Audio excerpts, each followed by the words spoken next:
ኢትዮጵያ ከም ትፈልጥዎ እቱ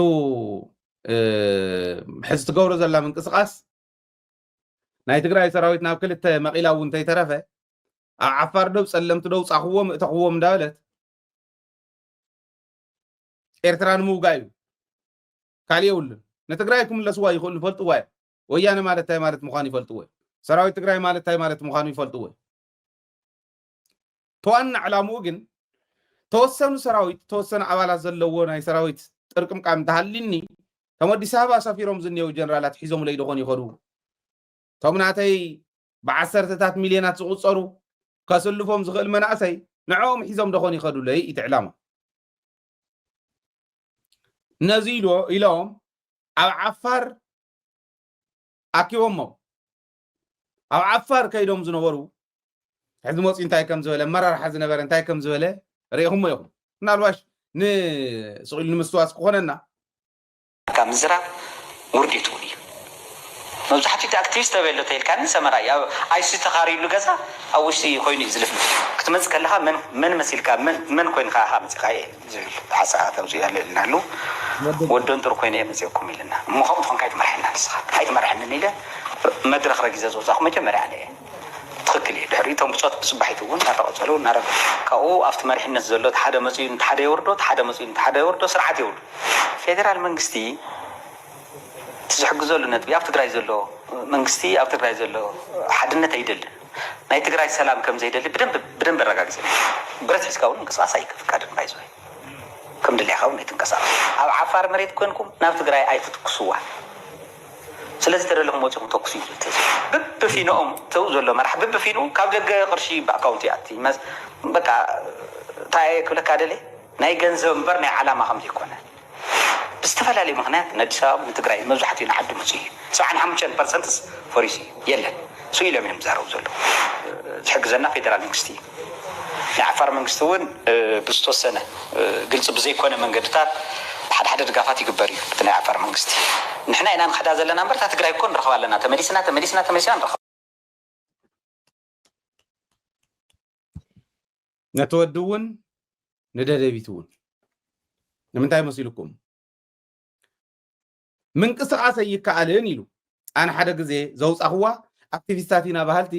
ስክሪንሻት ገይሮም ሃይለያ ከምዚ በለ ተባሂሉ ክንደይ ይዕብሉ ነይሮም ይቐትልዎም እዮም ክኸዱ እንተኢሎም ክንቀሳቀሱ እንተኢሎም ወይ ትግራይ ክንምለስ ኢና እንተኢሎም ይቐትልዎም እዮም ይቐትልዎም ጥራሕ እንተይኮነ ካብ ዓፋር እስካዕ ዱባይ ዝተኣሳሰረ ናይ ኮላሊት ኦፕሬሽን እንዳገበሩ እንዳቀተሉ ይወስዱ ኣለዉ ኢለው ፄሲ ክንደይ ሰብ ተቐባቢልዋ ሓሰት ኢሎም ማለት ከመይ ተኸቢቦም ይነብሩ ከም ዝነበሩ ይገልጸልኩም ኣለዉ ዝነበረ ይበዓሉ ወደን ጥሩ ተኣኪቦም ባዕሎም ቶም ቀዲሞም ዘውፅሉ ኣውፅኦም ወዳዲዎም ምስ ፀንሑ ተስፋይ ንጉስ እውን ይዛረቦ ነይሩ ዓዲ ሃገር ዝወደብሉ ኸይዱ ንሕና ኢና ንወድሞ ዘለና እንዳበለ ክገልፅ ከሎ ዝሓለፈ ሪኢኹም እዮም ኣብ ዝወደብሉ ኣትዩ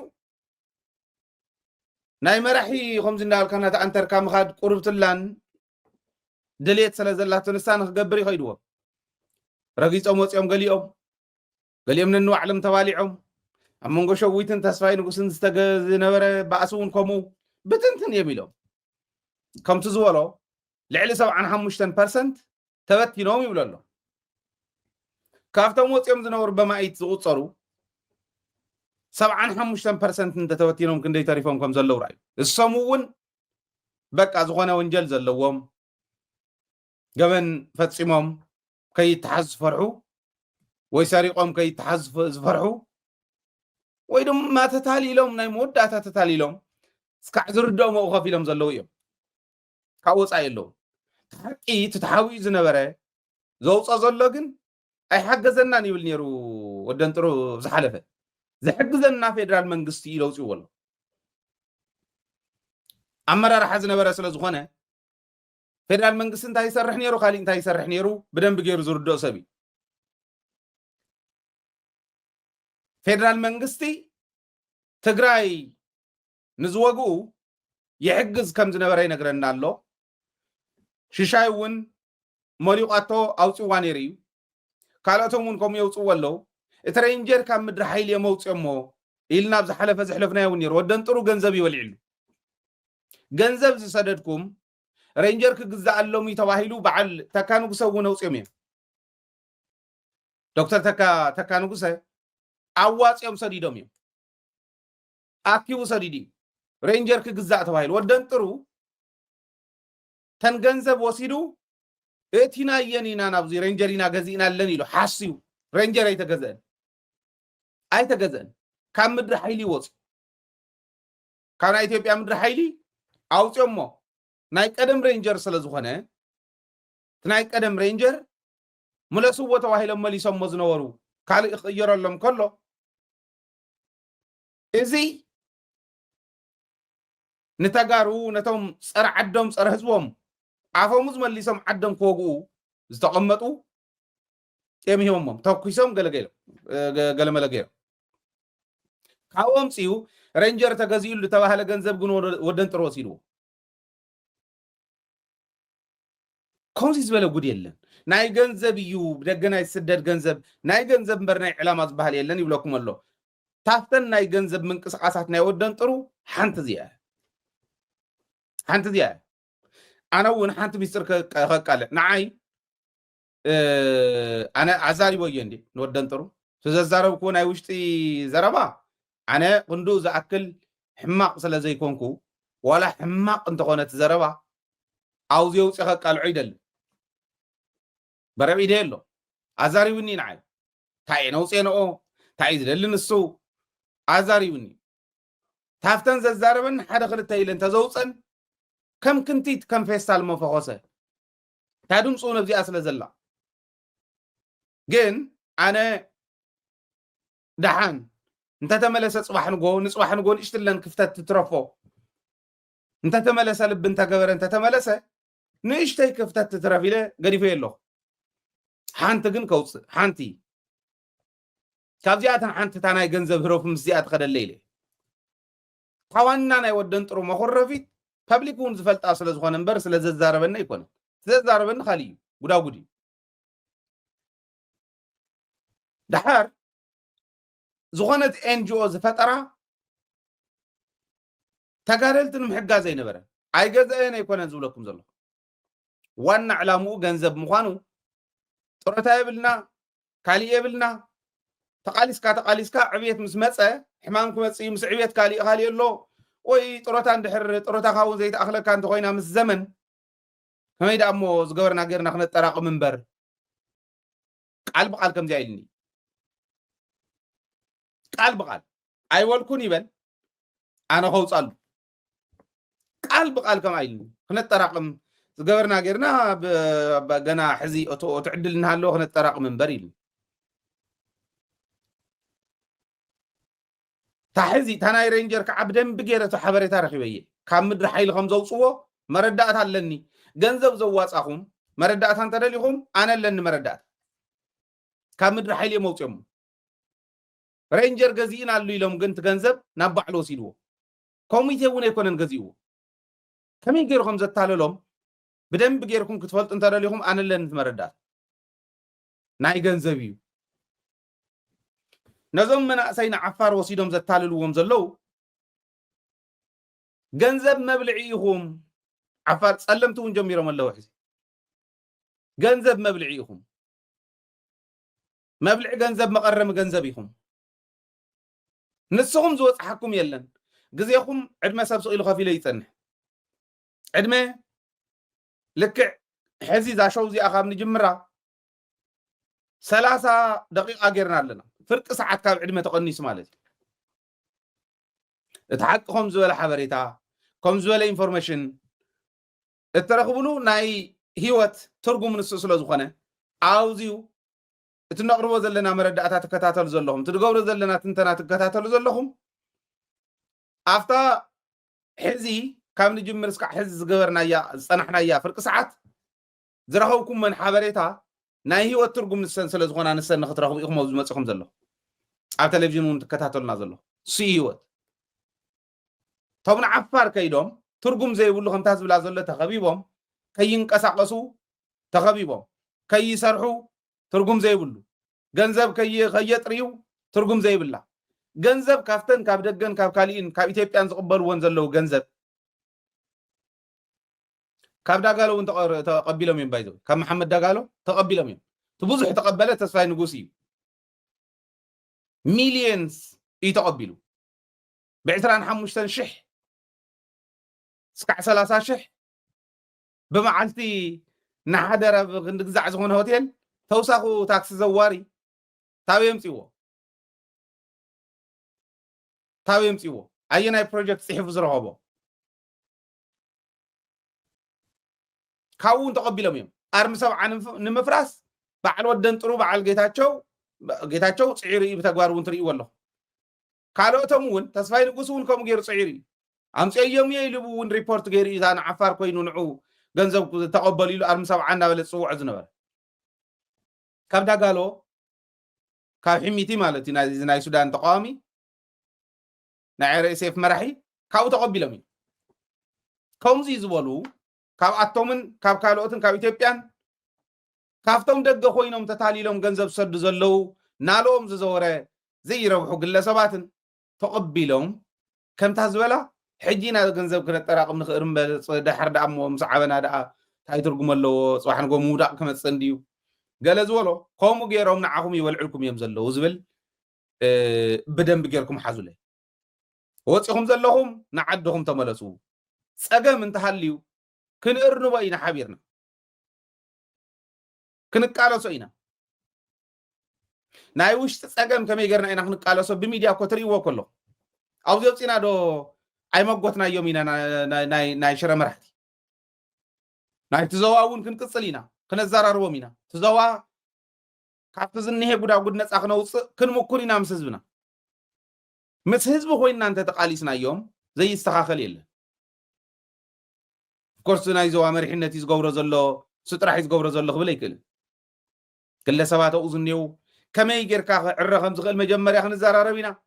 እምብልና እንታይ ኢሎም ጥራሕ ኢና ኣብዚ ውፅኢና ነቃልዑ እንተሰሪሖምማ ሓቢርና ምስ ህዝቢ ኮይንና እንተ ተቃሊስና እያ እንተ ተሰሪሓ ግን ፀገም የብልናን ናይ ግድን ዘይወፀ ይንብል ዓፋር ከይድካ ፀለምቲ ከይድካ ዓደ ምሓራ ከይድካ ግን ሓራ መሬት እንዳበልካ ዝግበር የለን ፀለምቲ መሬትና እዩ ግን ፀላእ ሒዝዎ ስለ ዘሎ ሕዚ ሓራ መሬት ኢሎም እዮም ዝፃወትሉ ዘሎ ቶም ከምዚ ዝገብሩ ናይ ፀላእቲ ኣጀንዳ ዘራምዱ ብከምዚዩ ንረዳእ እዮም ክብል ደልየ ሓንቲ ግን ኣብታ ናይ ወደን ጥሩ ዓንተ ወይ ነገርክኹም ቃል ብቃል እንዲልኒ ገበርና ጌርና ቦቲን ገንዘብ ሕዚና ክነጠራቅም ንኽእል ካብ ሕዚ ወፃኢ ዳ እሞ ፀኒሕካ ምውዳቕ ምስ መፀ መን ከልዕለና ኢሉ ቃል በቃል ኢሉኒ ኣይወልኩን እንታይ ኢሉ ጥራሕቲ ኣይወልኩን ትብል እንተሰሚዐ ብሙሉእ ከውፃሉ ክእል እየ ንባዕሉ እንተነኣሰ ተቃሊሱ ስለ ዝኾነ ተነኣሰ እንተተመለሰ እውን ቦታ ንምእንታን ክረክብ እየ ዝገድፋ ዘለኹ እምበር ናይ ልዕሊ 2 ሰዓትን ገለን እዩ ኢናውር ኢና ዘውረኽዎ ኩሉ ስለዘይውፅእ ስለዘየድሉ እውን ግን ኣነ ገዲፈየ ዋላ ክንድድላዩ ፅርፍ እንተባዕለና ሃይለ ዝለግቦ ስለዘይኮነ እዚኣ ግን ኢሉኒ ንምንታይ ሕዘ ውፅእ እያ ይመስለኩም ኣብ ትግራይ ፀገም ኣሎ እንዲ በቲ ሓደ ገፅ ሓቁ እዩ ክሰርቕ ኣለዎ ግን ኣይኮነን ሲስተም ከስተኻኽል ዘለዎ እምበር ሰሪቕካ ገንዘብ ስለ ዝሓዝካ ከም ወደን ጥሩ ተሰሪቑ ገንዘብ ዘይሕዝከ እንታይ ይኾን ንዓይ ዘተሓሳስበኒ ንሱ እዩ ኣነ እንታይ ኢለኩም መራሕቲ ክትወስድዎ ምእንታን እየ መራሒ እንተዝኾነ ኣነ ከምዚ ክገብር ምኽኣልኩ ኢለ ክዛረብ ከለኹ መራሕቲ ትወስድዎ እሞ ትሰርሕሉ ሃይለ መራሕ ምስ ኮነ ክገብሮ ኣይኮነን ኢልካ ዝፅበ ወይ ሃይለ መሪሕነት ይደልሎ ኢልካ መፀለምታ ምኻድ እውን ኣይኮነን ትዝብሎ ዘለኹ ዝኾነ መሲሉ ተተረኣይኩም ትምርምርዎ እሞ ተተግብርዎ ኣብ ፖለቲካ ይንበር ኣብ ሰራዊት ይንበር ንህዝቢ ትግራይ እናተቃለሰ ዝፀንሐ ትርጉም ዘለዎ ድጋፍ ክረክብን ታስተረፈት ዕድሚኡ ንህዝቡን ንዓዱ እንዳሰርሐ ክነብርን ክገብር ዝኽእል ሲስተም የድልየና ከም ተጋር ንኣብነት ገብረ ኣስራት መሪሕዋ እዩ ትግራይ ፀጋይ በርሀ መሪሕዋ እዩ ትግራይ ኣባይ ወልድኹም ደብረፅዮን ጌታቸው ከም ወዲ ወረደ እውን ይመርሓ ኣሎ ሕዚ ኣብነት የዘቕርብ ዘለኹም በረ ኣብ ካሊእ ደረጃ ዝነበሩ እውን ከምኡ ኣውሪድካ ዲኻ ትድርብዮም ምስ ወረዱ ድርቢ ዲኻ ተብሎም ነዚኦም ወይስ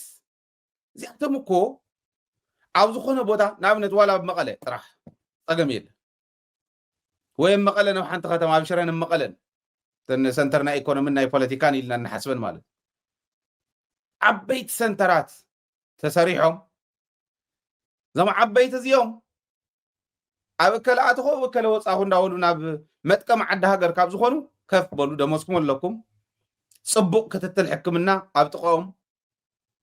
ናይ ሕክምና ክትትል ዓበይቲ ስለ ዝኾኑ ናይ ሕክምና ክትትል ተገይርሎም ደሞዞም ተሓሊሎም ናፍቲን ዘየብሎም ናብ ሙስና ናብ ካሊእ ዘየብሎም መናእሰይ እንዳስልጠኑ ታሪክ ትግራይ እናፀሓፉ ንትግራይ ከሳግር ዝኽእል ፖሊሲ ምስ ዝነበሮም ደረጃ እናሰርሑ ዓበይቲ ሰበስልጣናት ይረኽቡ ስለ ዝነበሩ ብስልጣን ዘመኖም ዝነበሮም ኮኔክሽን ተጠቂምና ትግራይ ክትጥቀም ስለ ዘለዎ ናይ ዲፕሎማሲ ስራሕቲ ዝሰርሑ ኣድላይ ይኾን ከሎ ክልተ ሰለስተ ልዕለ ቢልካ ንስኹም ተወኪልኩም ትግራይ ወኪልኩም እስኪ ናብ እንዳእከለ ኸይድኩም ንዓዲ እከለ ኸይድኩም እዚ ግበሩ ኢልካ ልኡኻት ትገብሮም ከምኡ ሰራዊት እውን ከምኡ ጥሮታ ስለ ዝወፁ ተደርብዮም ክተርፉ እንተይኮነ ፅቡቅ ደሞዝ ተገይርሎም መናእሰይ ዘስልጥኑ በብደረጁ ወይ ወዲብካ ቢዝነስ ተስርሖም ወይ ወዲብካ ናይ ዲፕሎማሲ ትካላት ተምርሖም ከምኡ ምግባር ወሳኒ ስርቂ ከተረፍ ዝኽእልኩም ብ10,000 ናይ ደብረፅዮን ደሞዝስ 10 ገለ ሽሕ ኢልካ ደሞዝ ኣቕሚጥካ ዋላ ንሕና 50-60 ሽሕ እንደይኹን 100 ሽሕ ዋላ እንደትኾን ኣበይ ነበር 5 ዓመት ምስ መርሐ ኣብ 5 ዓመት ክንደይ 5 ሚልዮን ከባቢ ወይ 6 ሚልዮን ከባቢ ክህልዋ እየን ሰኑን ክጠፍአን እየን ተወሰና ቤተሰብ እውን ስለ ዘሎ ሓደ ፕሬዚዳንት ዝነበረ ሓንቲ ገዛ እውን ገዛ ይኽእል ናብ ሓንቲ ተርሙ ሕዚ ትሪሶርስ ኣለና እቲ ሪሶርስና ብደንብ ብኣግባቡ ትግራይ ክትጥቀመሉ ክገብሩ እውን ዝኽእሉ እዮም ዓቕሚ ኣለዎም ፖለቲካዊ ዓቕሚ ክመርሑ ኣድቫይስ ገብሩ ዝኽእሉ እዮም تا خوين كهم غير كذا يتقمطهم نتهم حزي كسرح زخلو صباح نقول كن طروتا مسوصو كم عينت بروتكشن كراهو مخانم زفلطو ناموسنا نغي خدو خدغورم تخليخ كل سصعيب تقراي كل سصعيب قصير كايو سرحتنيا غير كان ايتكال كاوصير كايوس امين كاختلو خي تخل كان يسرق ديل يقبر كل تطاقا كدان غزي خاص كم دي اغبر انتل كايو هذا فرقاني غورن مو نايتا فرقي كوسد ديل كغبر ترخبو تبعل تكالون حماق نغير يشطلكامو صبق يغزي ابليلكا توسنت كركبت كم زبل بل شو زبل زمص صباح نغو تسفو صلموت مخانو زلعلو حزبي زلعلو عدي زيل مخانو زفلط بوليتيكانيا مراحتو هايل موديل اندي تمرد حلي زختلو كلهم نسو بتصرفو غدل يصرفو ليبا انت خوين لياو يكون حنكا ساز مراحيتنس كلن دفلاጫት ከም ዝበሃል ማለት ስለዚህ ታወድን ጥሩ ዝበላ ወላ ግዕዝና እንተ ኾነት ትርጉም ዘለዎ መልእክት ግን ኣሎ صباحን ጎመን ከልዕለኒ ሕዚ ምችርፍ ከብል እንበር ሕዚ ክሰርቕ እንበር ኤንጂኦ ኢለ ኻሊ ኢለ ንተጋደልት እናወልኩ ፍርቁን ዓይን ዳገበርኩ ዝተወሰነ ሴፍተ ዘገይረ صباح መን ከልዕለኒ ኢሉ እዩ ቃል ብቃል ይነግር ቶም ዓበይቲ እንታይም ኩሉ ቶም ጀኒን ልዝቃለስ ዘለዎም በር ገለገሊኦም ዘድልዮም ሒዞም እንደውም ንሱ ከይውረሶም ኣዲስ ኣበባ ስለ ዘሎ ንዑ ፕሮቴክት ክገብሩ ህዝቢ ትግራይ ዝሸጡ እንዲኦም ግን ትርጉም ዘለዋ መልእክት ኣላታ ንሕሰበሉ ንሱ የዋፀናይ በዓል ፀጋይ በርሀ ናብ ዕብዳን ካብ ከኣቱ ናይ ህዝቢ ትግራይ ትካላት ከም ትእምት ዝበላ በዓል በየነ ክቕልዱለን ደድሕሪ በየነ ትሱስ ካብ ክብሉ ናይ ትእምት ትካላት ዝተኸልኦም ዝሃነፆም ህንፃታት ቢሮ ኮይኑ ተቐሚጥሎም ስለ ትግራይ እስራኤል ሲኺዱ ኣውሮፓ ሲኺዱ ኣሜሪካ ሲኺዱ ኣውስትራልያ ሲምፁ ክመፁ ከለዉ ስለ ትግራይ ፅቡቅ ገፅታ ናይ ትግራይ ኣምሂሮም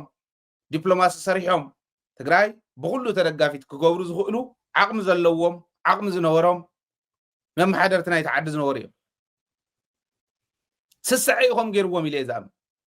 سل صقاي يزاربن سل بصحول تكون سل زي زربت النيرا قدسان حقايا سل بصحول تكون دافير كاي تمسكر حاسوت يقول تزولته جين تسنفنا عوين نهي صباح بروتكشن كم زلو زفلطو اي معبدون اي مخدون انجراو ما يمزبسلو زلو خالي محبرسب كعطعنا زلو السرح زلو مسيل ود الدحريوم كيدو بلي بالمالتي لزي اخ تستخاخل اللو وايلي زعم